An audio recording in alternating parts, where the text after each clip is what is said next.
to a new playlist, a new topical set of topical studies. Since it's October 1st, we're heading into the Halloween at the end of this month, Halloween being October 31st. So we'll start going into some Halloween rightly divided studies. We've got some on our YouTube channel. We've got the Christmas rightly divided lessons. You can see those. We've got some Easter rightly divided lessons where you see from the mid-Acts dispensational standpoint. Ultimately, Paul says in Galatians 4:9, essentially, let's see if we go there real quick. He tells the Galatians essentially, what are you doing, following days and times and months and years. And he's referring that not only to, following the holy days of Israel, but in general, he says, but now after that ye have known God, or rather are known of God, ye turn again to the weak and beggarly elements, where unto ye desire again to be in bondage. And so ye observe days and months and times and years, and I'm afraid of you, lest ye have bestowed upon you labor in vain. So this is not a validation of Halloween or how great it is or how amazing it is or how I can't wait to take part in it.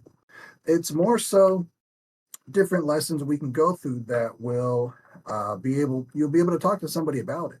You'll be able to, because there's more unbelievers out there, unfortunately, than there are believers. We can go out there and we can talk to people about certain topics, certain studies, certain things, and we'll be able to reach out and talk to people about certain things. And so one of them we'll go into, and we'll start out the playlist, we'll start out our studies with this on our Halloween Rightly Divided YouTube studies, is we'll call Endor's Wicked Witch. If you look at 1 Samuel chapter 28, and those who have studied the Bible, read the Bible, you've seen this before.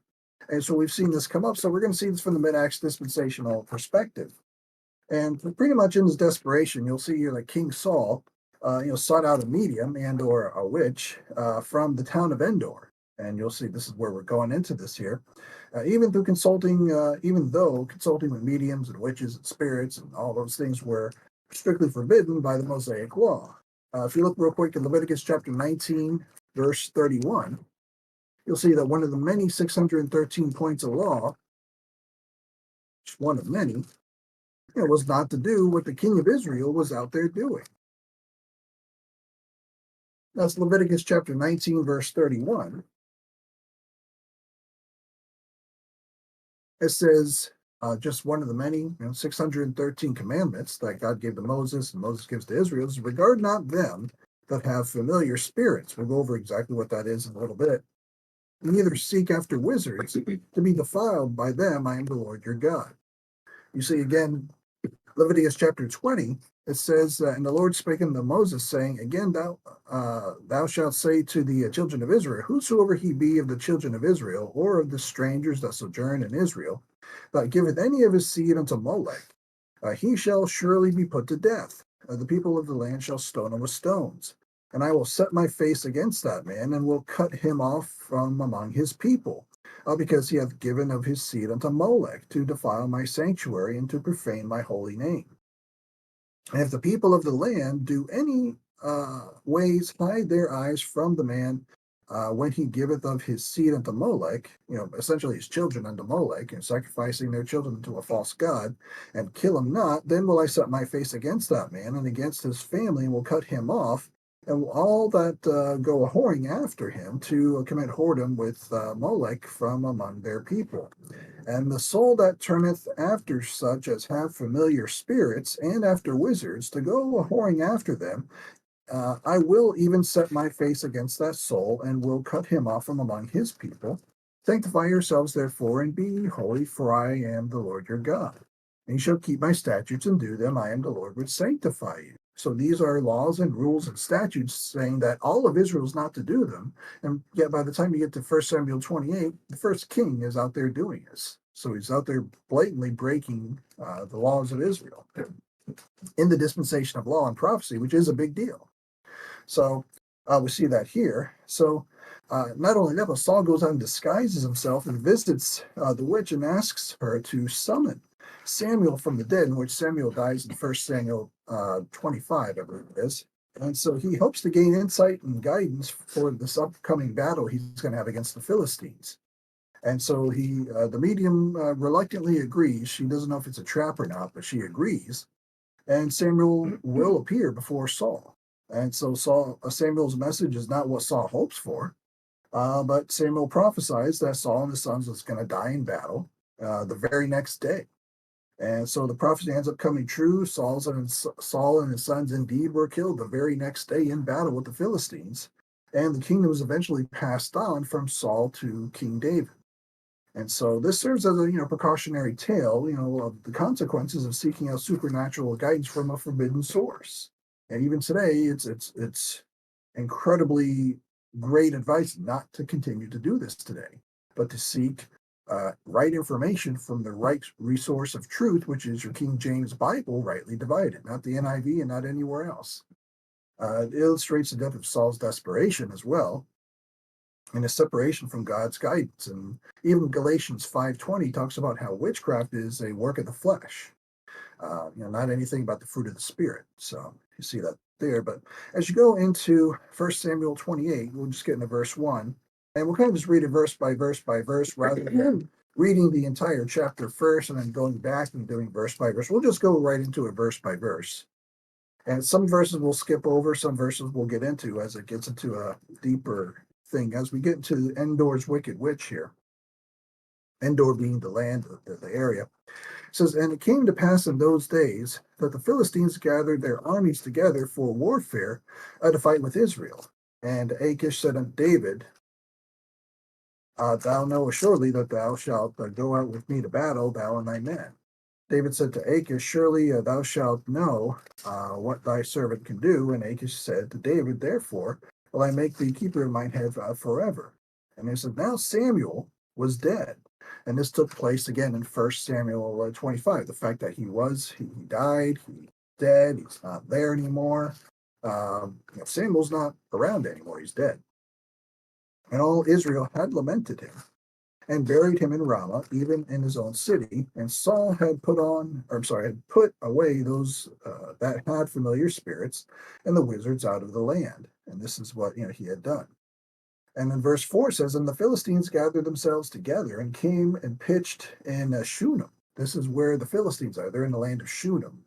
And Saul gathered all Israel together, and they pitched in Gilboa. So there's these two forces coming together. One's on this side in Shunem, one's on this side in Gilboa. So these are two opposing, Philistines on one side, Israel on the other. They're getting ready for a battle, the following day. They're getting ready, these two sides.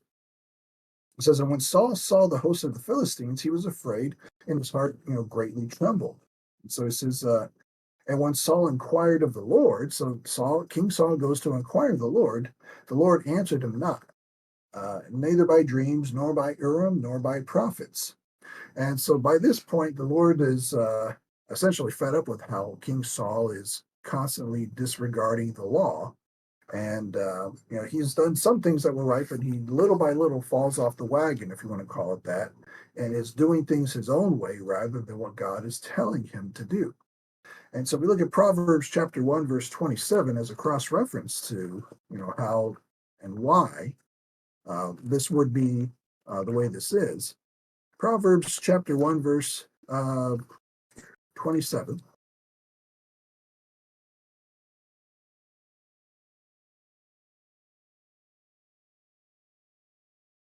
Actually, we can back up to verse 25. Proverbs chapter 1, verse 25, seeing how even the wisdom of Solomon explains what's happening here when it comes to King Saul. He says, but ye have set at naught all my counsel, and would none of my reproof. I also will laugh at your calamity. I will mock when your fear cometh. And that's what's happening with King Saul. He says, when your fear cometh as desolation, and your destruction cometh as a whirlwind, when your distress and your anguish cometh upon you, then shall they call upon me, but I will not answer. They shall seek me early, but they shall not find me. For that they hated knowledge and did not choose the fear of the Lord. This is what's happening, what you're seeing in 1 Samuel 28, which is kind of what you're also seeing play out or being explained in Proverbs chapter 1, verse 27 or 25 through 29. It's being explained this way. So it's a good cross reference. If you look also at Ezekiel chapter 20, Ezekiel 20, verse 1, this also gets explained during the book of Ezekiel. Ezekiel chapter 20, verse 1 goes forth to say something similar that's also happening in Ezekiel's time, just as it's happening with King Saul, as he is blatantly disregarding the wisdom and the guidance and the truth of the Lord in the dispensation of law. It says in Ezekiel 20, verse 1, "And it came to pass in the 7th year, in the 5th month, and the 10th day of the month, that certain of the elders of Israel came to inquire of the Lord and sat before me. Then came the word of the Lord unto me, saying, Son of man, speak unto the elders of Israel, and say unto them, Thus saith the Lord God, Are ye come to inquire of me? As I live, saith the Lord God, I will not be inquired of by you." And so he's pretty much saying, I'm not going to be inquired of you. You didn't seek me out when when I was there earlier. You didn't seek me out. You went your own ways. And this is what he's pretty much saying of King Saul as he's doing this now in 1 Samuel chapter 28, which is also a lesson that gets taught to the Apostle James to teach to those who are in the little flock of Israel. If you look at James chapter 4, verse 3, is when it comes for them, a very necessary thing for them to ask of wisdom later on, and to pray to God and hear his voice and hear what he has to say and look for that guidance and look for that truth. It says there, James chapter 4 and verse 3, says, Ye ask and receive not, because ye ask amiss, that ye may consume it upon your lusts. Ye adulterers and adulteresses, know ye not that the friendship of the world is enmity with God? Whosoever therefore will be a friend of the world, and that's of course in the tribulation and so forth, is the enemy of God. But the point is that when they're asking and they're looking for guidance, it's to consume it upon their lusts. And you're seeing an example of this in 1 Samuel chapter 28. I believe we're now in verse 6. But it says, And when Saul inquired of the Lord answered him not, neither by dreams, nor by Urim, nor by prophets. We're seeing who King Saul is. He wants, he wants to inquire of the Lord so he can continue to be who he is. He's not looking to change his mind. Another word for that is repent. He's not looking to be a better king. He's looking to stay who he is, kind of give God the blow off and just like, okay, God, just tell me what to do so I can go back to being who I want to be. And that's wrong for a king to say, especially a king of Israel. And so by the time you get to verse 6, and when Saul inquired of the Lord answered him not. The Lord's not going to tell him how to get out of this, neither by dreams, by prophets, or anything else. It says, then said Saul unto his servants. So King Saul's now speaking amongst the servants that he's with, as of course we see from, I believe it's in verse 4, Israel's out there in Gilboa. Saul says unto his servants, Seek me a woman that hath a familiar spirit, that I may go to her and inquire of her.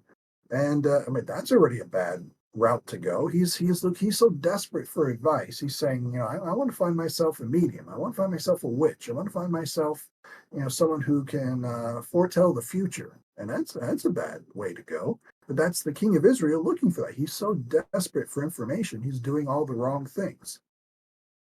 And his servants said to him, Behold, there is a woman that hath a familiar spirit in Endor. So you've got the servants saying, well, actually, and this is a big problem here, his servants that should be the kingdom of priests for an earthly kingdom, doing and obeying God's laws, they're like, yeah, we know where you can find that at. We know exactly where there's a woman at that is performing witchcraft that could answer your questions for you. We got a phone book of people we can hook you up with, and that's a problem when you've got your servants who know exactly where you can find a medium at a moment's notice. It means they've got them, that's a problem. They just know where to go at a moment. They could just hand them off to you like that. Um, something's wrong in the camp there, and something's wrong with the king. So the servant said to him, Behold, there is a woman that hath a familiar spirit at En-dor. That's verse 7. And so when you look at the word familiar spirits, we were reading that a little bit earlier, but you see this idea of familiar spirits. It all kind of goes back to where we were in Leviticus chapter 20 when we were talking talking about how they were sacrificing their seed to Molech. And we were seeing all the different laws and rules of the 613 commandments that say you're not to do this, you're not to do any of this. And you see the familiar spirits comes with, it kind of breaks over the word family is in the word familiar. Because what would happen is the parents would go and sacrifice their children at the Molech and burn them up, and they would get the image. It would be a metal image or something, and they heat it up and burn it up and then just throw the children and burn up the children. Then they'd want to talk to them.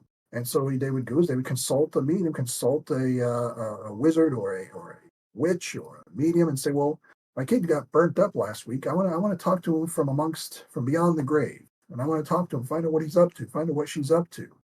And then you consult the medium and you consult and God's saying, no, you don't do it. First of all, you don't kill your kid. Second of all, you don't consult with the medium to talk to him after the fact. So this is something that they were going through, and they would go and try to do this. But again, a witch, just some synonymous words are a sorcerer, diviner, enchanter, those that try to use supernatural power without looking to go to God whatsoever. If you look at Acts chapter 16, verse 16, you see another example of this even as in Paul's day. Acts chapter 16, verse 16.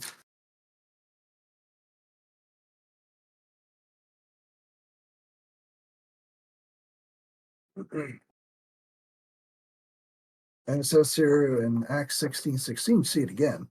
It says, and it came to pass as we went to prayer, a certain damsel possessed with the spirit of divination met us, which brought her masters much gain by soothsaying. So this woman with this damsel possessed with the spirit of divination brings a lot of money in by doing this. And you can see today in culture and society that a lot of was it fortune tellers or whatever, card readers, whatever they're called today, mediums or spiritists or whatever they're called, bring in a lot of money doing this.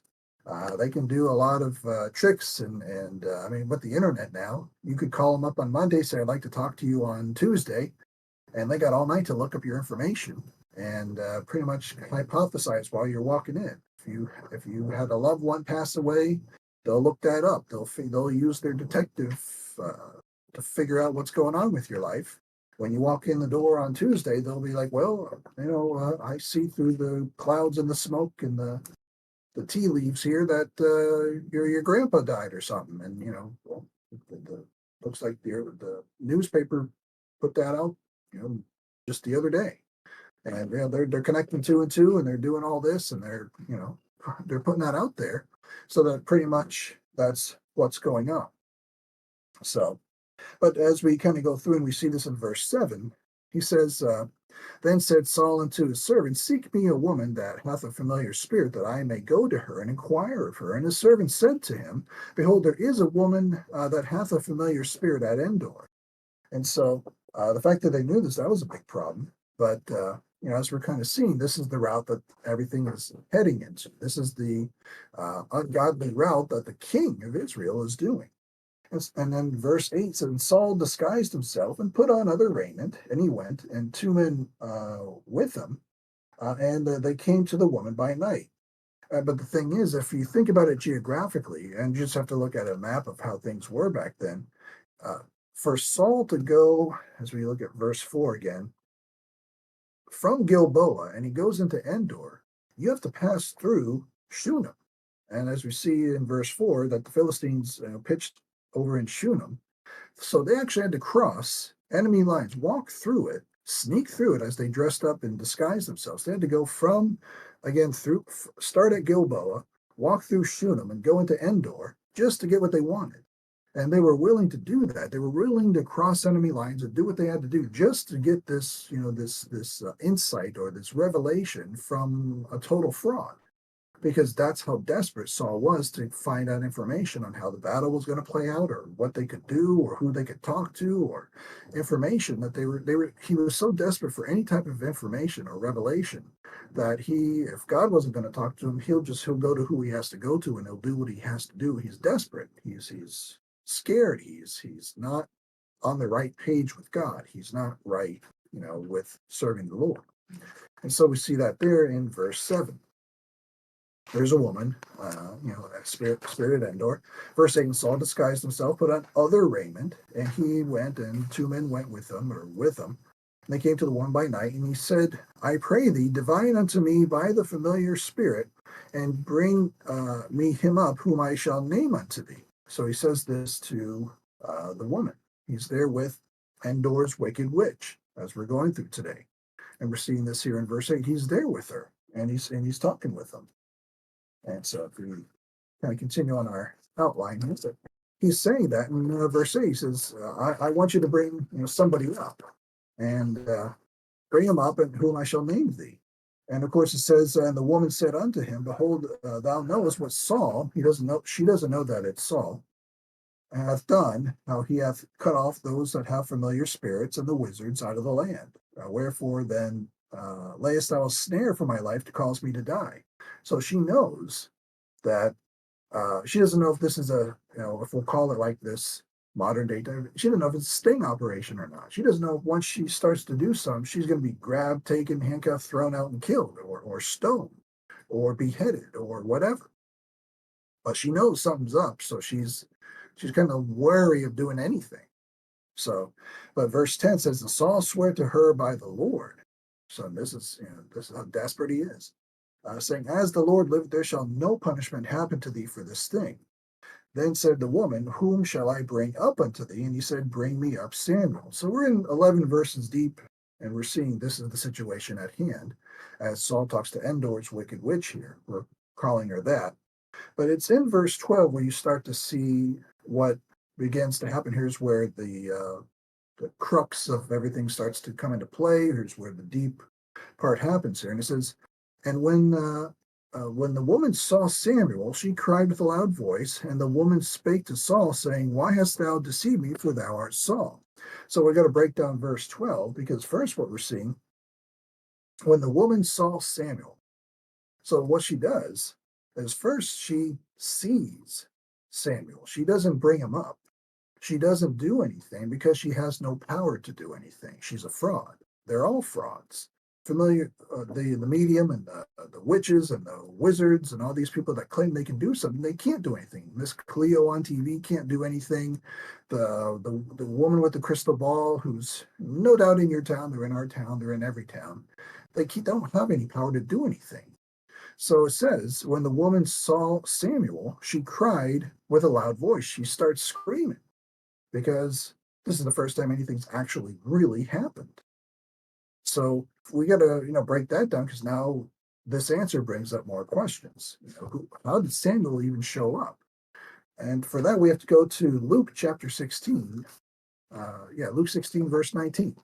There's a place where people go, because we saw that Samuel died in 1 Samuel 25. There's a place where they go. Luke chapter 16, verse 19.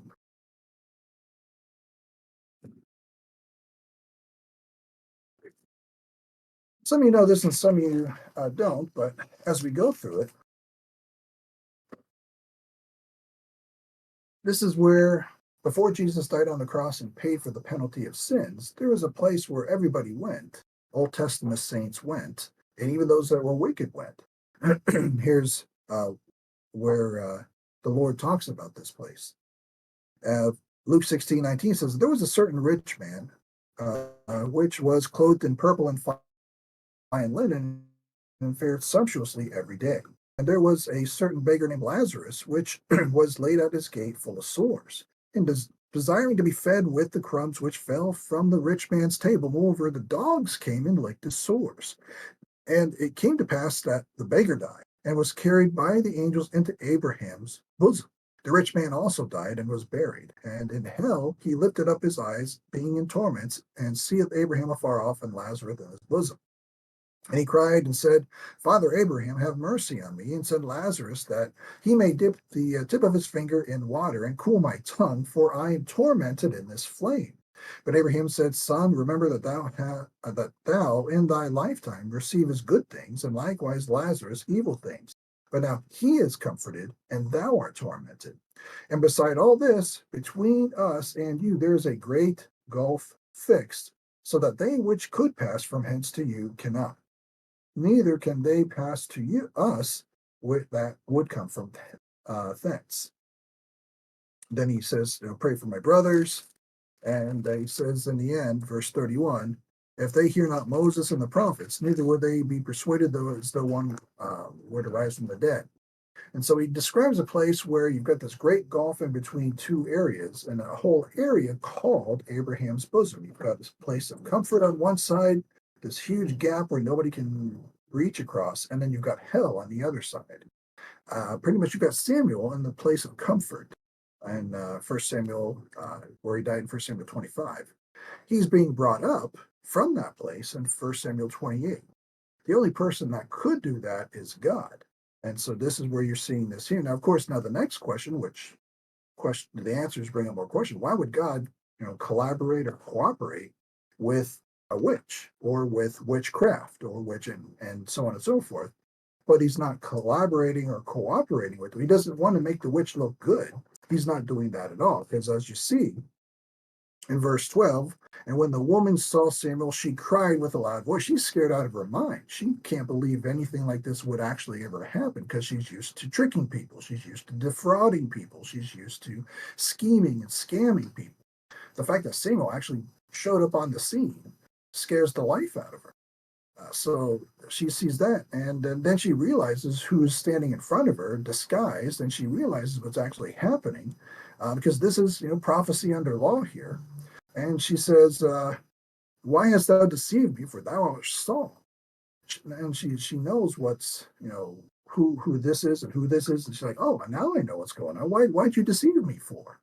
But God is doing this the way, in the end, God always glorifies himself. God raised up Babylon to take away Israel for 70 years. That was, God raising up a, wicked nation to do his will. God, used the witch, essentially, but raised up Samuel, ultimately to glorify himself, where he'll destroy Saul and bring in King David. He raised up Pharaoh to, ultimately get Israel out of Egypt and into Canaan to bring in Israel.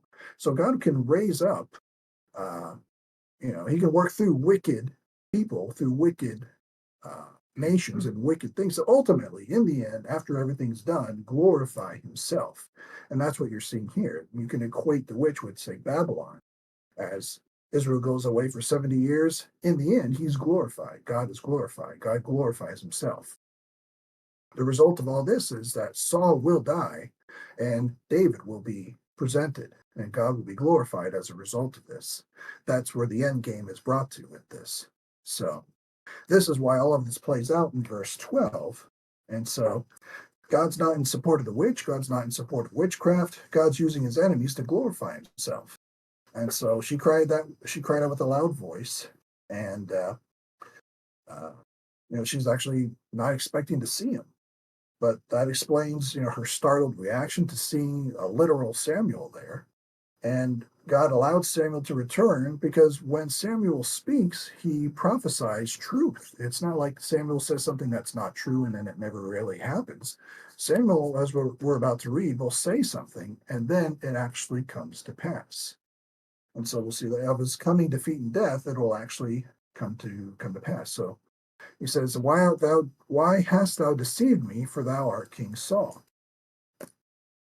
Verse 13, you're getting something even more interesting. It says, and the king said unto her, be not afraid, for what sawest thou? And the woman said unto Saul, I saw gods ascending out of the earth. So that's another interesting thing that she says. What have you seen so far? Essentially since you've been here in Endor. And she says, I've seen gods ascend out of the earth. When she's talking about, compared to what she just saw, Samuel, rising and appearing on the scene, and Saul's like, well, what have you seen essentially so far? In all that you've done or everything you've seen. She says, I've seen gods ascend out of the earth. So what is she talking about there? Endor doesn't have a history of being a good place.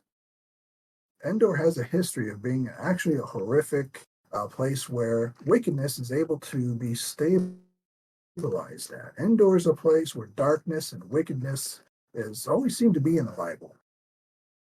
And so for that, if we look at 11,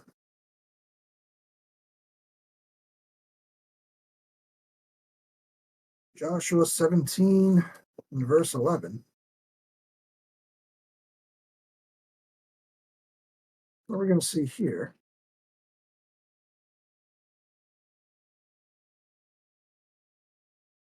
It says, and Manasseh had in Issachar and in Asher, Beth-Beshan and her towns, and Ibleam and her towns, and the inhabitants of Dor and her towns, and the inhabitants of Endor and her towns, and the inhabitants of Taanach and her towns, and the inhabitants of Megiddo and her towns. Megiddo is going to be a big deal as well, where everybody is carcasses everywhere, and even 3 countries.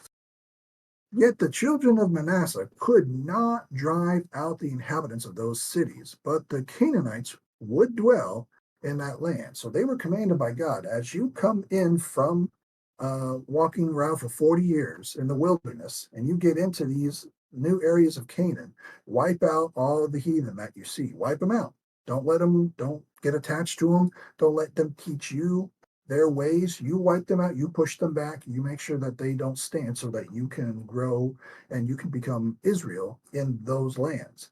But it says in verse 12, yet the children of Manasseh could not drive out the inhabitants of those cities. So something was helping these inhabitants remain. And this is, of course, as we see, the name of the cities were in verse 11. One of those cities was Endor, the inhabitants of Endor and her towns.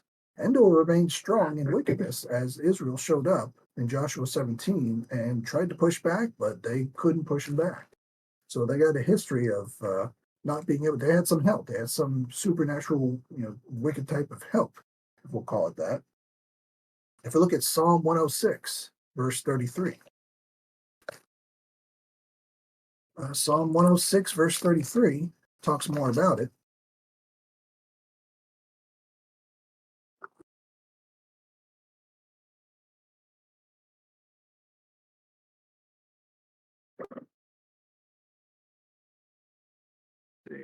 And this is what we'll see as we come across this.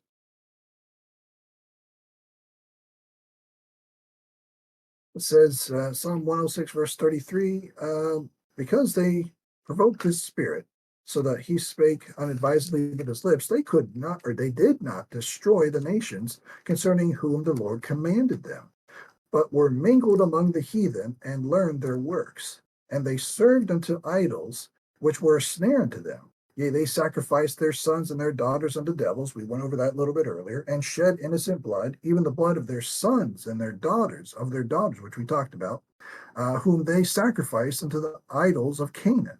And the land was polluted with blood. And so we see this here, and went whoring after their own inventions. So we saw this in the Lord's wrath is kindled there in verse 40, and it goes on from there. And so we're seeing this kind of play out as to the history of what happened in Joshua 17, that they were mingled and their idolatrous ways were mingled, and so this came into play through this. If you look at Galatians chapter 4, we're kind of just there, verse 8. We're almost there. Galatians 4:8. We were reading Galatians 4:9 a little bit earlier. But Galatians 4, verse 8, some things we just want to take a look at. Because we're seeing the Endor's wicked witch say some things here. And so we want to cross-refer it to even what Paul has to say. And that's Galatians 4, verse 8 says, howbeit then, when ye knew not God, ye did service unto them which by nature are no gods. And so he's referring to all sorts of different false images or fallen angels or all sorts of different things that are worshipped. They're by nature, they're not gods, but yet they're treated as gods, lowercase g. And so that's everything from imagery, images, idolatry, and in this case, as we'll get into it, even fallen angel. Look at 1 Corinthians 8. 1 Corinthians 8, verse 5. 1 Corinthians chapter 8, verse 5, Paul says it again. Actually, we'll go 1 Corinthians 8, verse 4. Just go one verse up. It says, concerning therefore the eating of those things that are offered in sacrifice unto idols, we know that an idol is nothing in the world, and that there is none other God but one. For though there be that are called gods, lowercase g, whether in heaven or in earth, as there be gods many and lords many, but unto us there is but one God the Father, and so forth. But he's referring to, whether they're in heaven or whether they're in earth, those fallen angels, gods, there be gods many and lords many. Again, lowercase l, lowercase g. There's lots of things that are worshipped out there. There's lots of things that treat themselves like and call themselves gods. The God of this world, the Lucifer, refers to himself as God. He's not God. But there's gods many, lords many. They call themselves God, but they're not. They're false gods. They're false. You don't worship rocks and stones and metal and everything else, but a lot of people do. They think they're gods. They think they're lords. They think they're things that are supposed to be worshipped. Look at Psalm 83, verse 1. See another cross reference here. Psalm 83, verse 1, because we want to see why is it that she's saying what she's saying, and we're kind of getting to the bottom of it. When she says she saw gods ascending out of the earth, we're seeing that Endor's had a lot of problems in its past history, and it's been a stable ground for wickedness.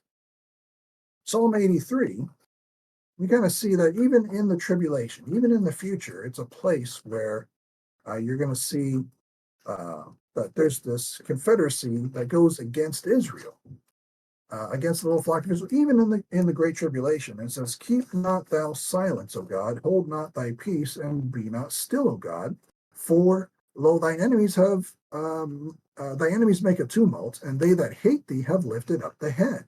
They have taken crafty counsel against thy people, and consulted against thy hidden ones," against those that are running into the wilderness from Matthew 24:15, the little flock of Israel. They're hidden.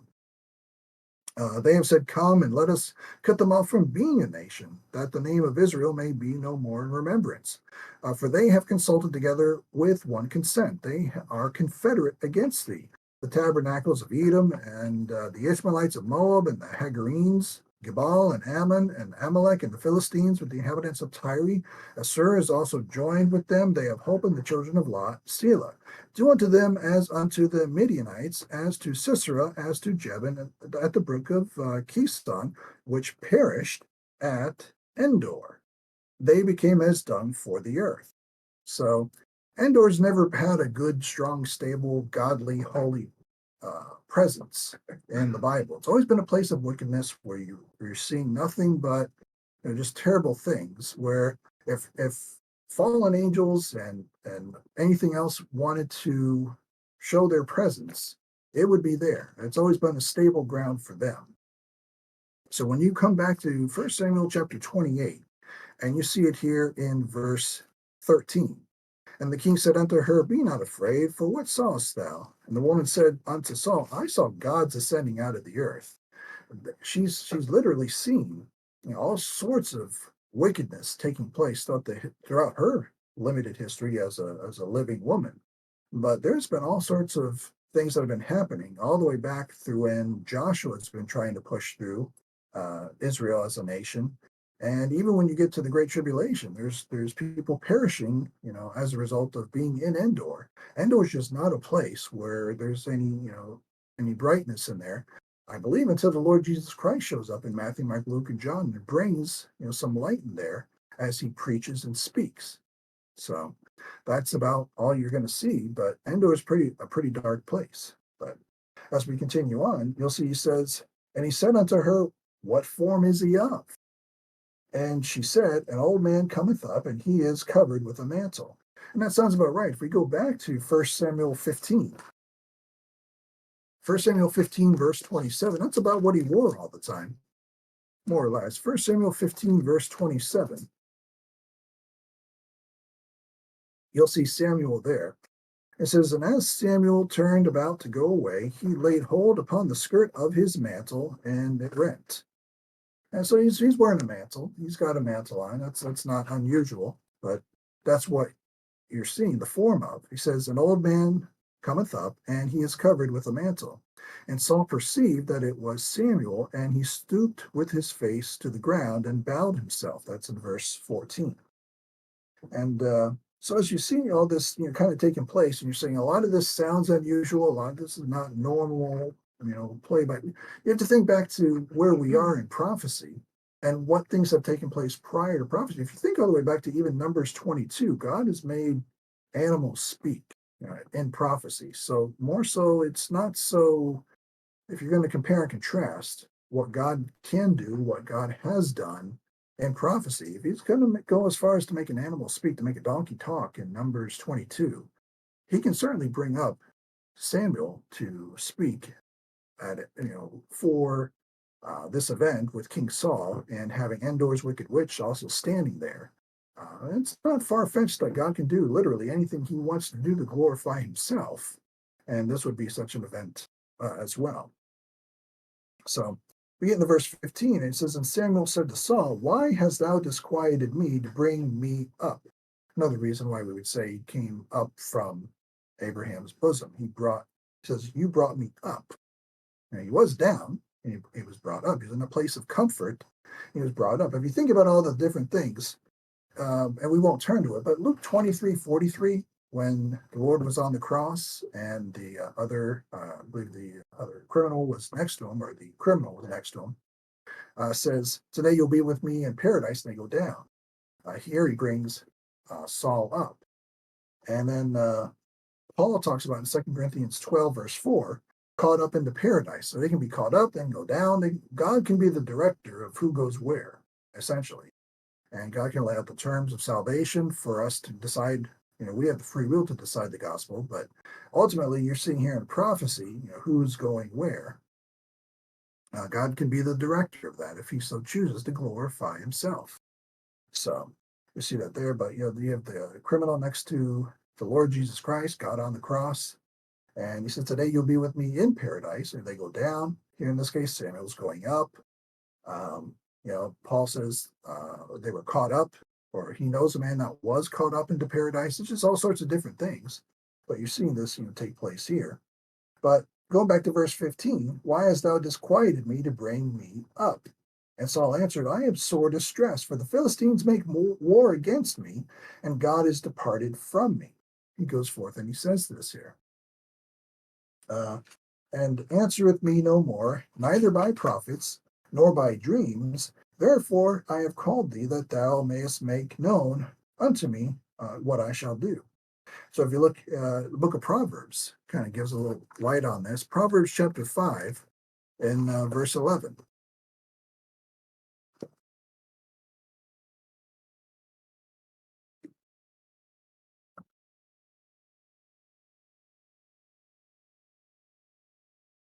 And this is Saul's mindset on everything. But it says, And thou mourn at the last, when thy flesh and thy body are consumed, and say, How have I hated this instruction, and my heart despised reproof, and have not obeyed the voice of my teachers, nor inclined my ear to them that instructed me. That's King Saul. This is essentially what he's saying and thinking. He's not obedient, even to Samuel, even to God. He's Samuel, or Saul does what he feels like. And this is what you're seeing here. If you look at Proverbs 14 and verse 14, see more of the same type of thing here. He's essentially a backslider in heart from obeying the law, or even trying to obey the law. And he says that the backslider in heart shall be filled with his own ways. And this is exactly what's taking place as we see it in 1 Samuel chapter 28, that King Saul is being filled with his own ways. He's reaping what he's sowing. He's being filled with his own ways, and he's a backslider in heart from even making an attempt to obey what God has for everyone to do in the dispensation of law, in prophecy, in Israel over there. So the backslider in heart shall be filled with his own ways, and then a good man shall be satisfied from himself. So we see that up there. But this is pretty much what he's saying there. He says, And then said Samuel, Wherefore then dost thou ask of me, seeing the Lord is departed from thee and has become thine enemy? So Samuel's essentially saying, What are you coming to me for? If God's not talking to you, what are you coming to me for? He's essentially saying, Saul, you should know. You're the king of Israel. If God's not going to talk to you, you're coming to me like I'm someone better than God, or someone who's going to tell you what God's not going to tell you. You kind of brought this on yourself, or you did bring this on yourself, and you brought this on yourself. So you should understand that if God's not talking to you, you're trying to dig me up like I'm gonna, we're gonna sneak around behind an omniscient God. an all-knowing God? I don't think so. But verse 17 says, And the Lord hath done to him as he spake by me. For the Lord hath rent the kingdom out of thine hand, and given it to thy neighbor, even to David. So that's a truthful fact. He lets Saul know this. He says, Because thou obeyest not the voice of the Lord, nor excludest his fierce wrath upon Amalek, therefore hath the Lord done this thing unto thee this day. Which is why you'll see this in Hebrews. You'll see this in a couple of places in the Bible where it says, If today you hear his voice, harden not your hearts. That's, of course, written to Israel. You'll see it in Hebrews. It's in Hebrews, for Israel, not for anybody today. You're not to be hearing voices in your head. You're not to be hearing, the voice of God in your head or anything. But this is why it's said the way it's said. If today you hear his voice, harden not your heart. But it says, Because thou obeyest not the voice of the Lord. So when Saul was talking with God, he little by little stopped obeying what he was taught, what he was told to do. And he started doing his own thing. He tried to present that to God. And so he says in verse 19, as a result, Moreover, the Lord will also deliver Israel with thee into the hand of the Philistines. And tomorrow shalt thou and thy sons be with me. So there he's understanding that by tomorrow you're dead. And the Philistines will kill you. He's letting them know this. The Lord also shall deliver the host of Israel into the hand of the Philistines. So God is essentially dealing with Saul the way that Saul was supposed to deal with the witch, according to the Levitical law. In Leviticus chapter 20, Leviticus chapter 19, also in Deuteronomy, I believe it's 18 or 19, that Saul was supposed to have put away the witch, was supposed to put away the medium, was not supposed to be dealing with familiar spirits at all. Instead, Saul goes out there and consults him. So essentially, the way of payback, or the way that it's essentially, we're going to deal with you the way you should have been dealing with this Endor's wicked witch. So, and Samuel truthfully delivered the message to Saul.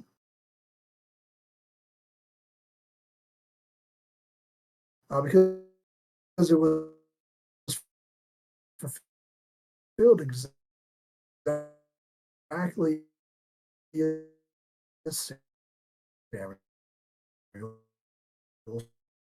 said. That's how you know that this truly is Samuel from Abraham's the true message. So God's word through Samuel is the truth. And so Samuel is brought back, from Abraham's bosom. And there's more people in the word of truth in the Old Testament that are also brought back from Abraham's bosom. And so we'll see another example of that. But like we were saying a little bit earlier, you saw this also in when we were saying this from Luke chapter 23. There's Today You'll Be With Me in Paradise. I believe it was the criminal. He believes on the Lord. You've got Paul saying in 2 Corinthians 12, he knows a man caught up. But if you look also in Jonah chapter 2, there's another person who was brought back from being in Abraham's bosom. Only he wasn't on the comforted side of Abraham's bosom. Jonah chapter 2.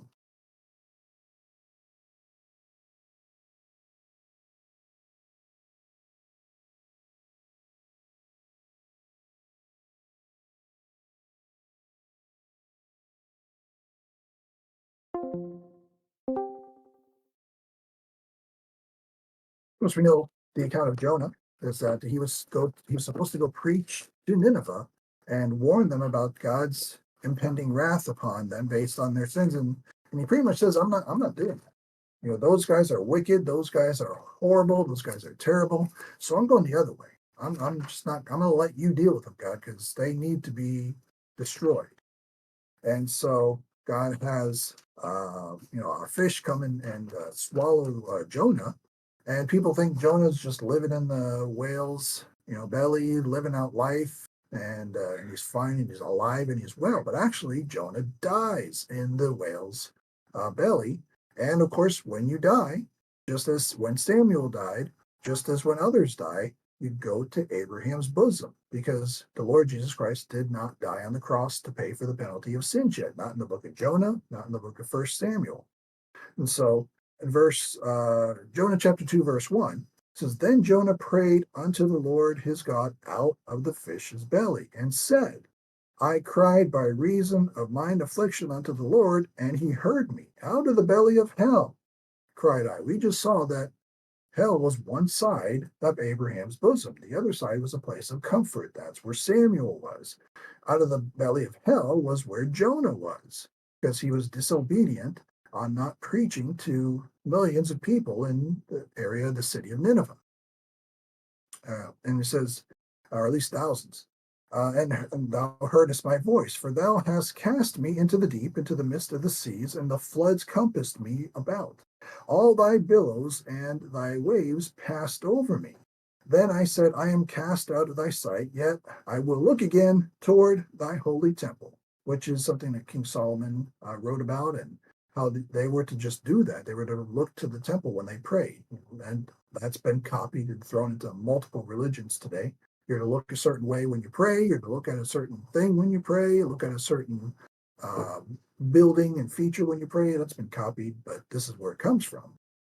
It says, The waters compassed me about, even to the soul. The depth closed me round about. The weeds were wrapped about my head. I went down to the bottoms of the mountains. The earth with her bars was about me forever. Yet hast thou brought up my life from corruption, O Lord my God. When my soul fainted within me, I remembered the Lord, and my prayer came in unto thee and to thine holy temple. They that observe lying vanities forsake their own mercy. But I will sacrifice unto thee with the voice of thanksgiving. I will pay that I have vowed. Salvation is of the Lord. And the Lord spake unto the fish, and it vomited out Jonah upon the dry land. So you're seeing in Jonah's prayer, he's saying, I was in, I think it's in verse 2, uh, out of the belly of hell cried I. So while his body was in the fish, his soul was in Abraham's bosom in the section that has hell in it. You got hell, you've got this great gulf between, as we saw in Luke 16:19 through 31, and you got the place of comfort. Well, Jonah was disobedient. He went to the place of hell, and he was only there for a short time. He was brought back up, as we see in verse 10. The Lord spake unto the fish, and it vomited out Jonah upon the dry land. And of course, when you get into Jonah chapter 3, arise, go into Nineveh, that great city, and preach unto it. This time Jonah goes and does what he's told. He kind of needed to, kind of get some sense knocked into him, and this is what did it. But you see, Jonah goes through the same thing. You see, Samuel never was enacting in disobedience. He wasn't perfect. He didn't obey 613 points of law perfectly 24 hours a day, 7 days a week, but he was obedient. He was looking to do that which is right. And, whatever he did wrong, he sacrificed for and did what he needed to do. But he was brought up by God in verse 12. Verse 12. And that scared the En-dor's wicked witch. That scared her to where she cried with a loud voice. If you cry with a loud voice, that means you're surprised, you're shocked, you're scared. It's a shocker that anything actually has come to pass, because she's so used to pulling the wool over everybody's eyes. She's so used to tricking people. She's so used to playing games with people. She's so used to playing mind games with people that when something actually happens, it's just something that's not a normal thing. So we see this here. So we go back and we'll go into verse 20. Then Saul fell straightway all along the earth, and was sore afraid because of the words of Samuel. And there was no strength in him, for he had eaten no bread all the day, nor all the night. And the woman came unto Saul, and saw that he was sore troubled, and said unto him, Behold, thine handmaid. Also, that's when you get into Luke, the book of Luke, and Luke chapter 2, and Luke chapter 1, and Luke chapter 3. Mary, the big deal in the Catholic Church, Mary refers to herself as God's handmaid. But the women in Israel referred to themselves as handmaids. Hannah, who was Samuel's mother, referred to herself as, Lord, I'm your handmaid. And Mary said, I'm your handmaid. And here, even the Endor's wicked witch is saying, oh, I'm your handmaid. So that's a term that a lot of women in Israel refer to themselves as. Behold, thine handmaid hath obeyed thy voice, and I have put my life in thy hand, and have hearkened unto thy words, which thou spakest unto me. I said a little bit more about it in Judges chapter 12, just more concepts that line up with what's being said here. He says, Now therefore I pray thee, hearken thou also unto the voice of thine handmaid, let me set a morsel of bread before thee, and eat, that thou mayest have strength when thou goest on thy way. So she's almost feeling sorry for him, like, yeah, this guy says you're going to be dead in about a day. So why don't you have like a final meal? Because she's like, I see which way the wind is blowing here, and it's not looking good for you. So why don't I just prepare you a last meal? Just enjoy it, because even I know you're dead tomorrow. Verse 23 says, But he refused and said, I will not eat. But his servants, together with the woman, compelled him, and he hearkened unto their voice. So he arose from the earth and sat upon the bed. And the woman had a fat calf in the house, and she hasted and killed it, and took flour, and kneaded it, and did bake unleavened bread thereof. And this happened again this happened before with Sarah and Abraham in Genesis 18. And she brought it before Saul and before his servants, and they did eat, and they rose up and went away that night. And so it goes through it. And again, eventually, when you get into what happens, the very next day, as you go through scripture, you'll see that Saul and his army gets killed by the Philistines. First Samuel 29, which goes into 1 Samuel 30. By the time you get to 1 Samuel 30, they're dead. David's taking over, so on and so forth. But nonetheless, you get into where we are here with the Endor's wicked witch. And so King Saul, if you could say anything about this, which relates to our Halloween rightly divided studies. King Saul disguises himself and goes into a strange woman's house, this Endor's wicked witch, at night, begging this witch, for a treat. And the woman expects that he's there to trick her, and Saul gets the free treat. However, this is not a biblical case for trick or treat, or that Halloween is in the Bible, or that Halloween is a right thing, or that Halloween is a biblical. This is a case for Halloween being a biblical thing, a right thing, a good thing, a strong thing. Nothing like that. But this is as close as you're ever going to get to the concept of trick or treat being a thing in the Bible. It's as close as it gets, and it's not even close. If you look at 1 Chronicles chapter 10 and verse 13.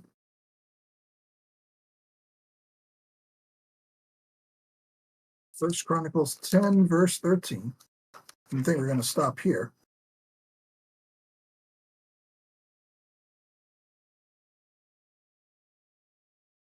First Chronicles 10:13. Chronicles is written for those who went through 70-year captivity, and they were brought out.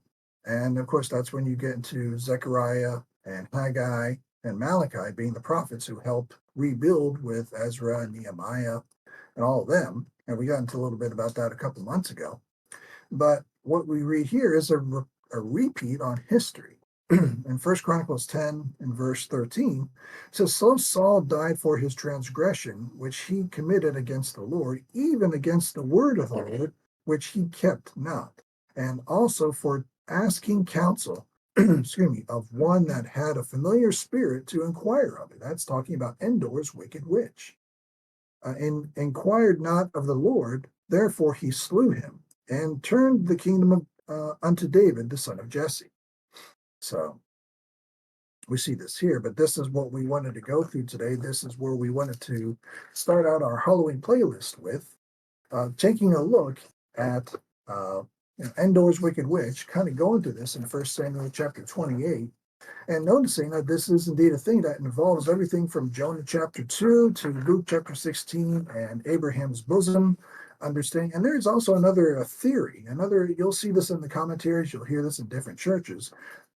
Another theory that goes through this, and we'll just briefly go over it, is when you get to 1 Samuel chapter 28, verse 12, another way this gets taught by different people is that they'll say that that was never really Samuel, and they'll say that that was only just his spirit, and that his body was, in Abraham's bosom, or they'll say that it was a rebellious angel that made himself look like Samuel, but fallen angels don't have that ability to look like you know, they might be able to talk the talk and create doctrines and present them to, say, Joseph Smith, or present them to whoever they want to present them to where people are worshiping another Jesus or another gospel or another thing, but they themselves can't, dress up and look like Samuel or something.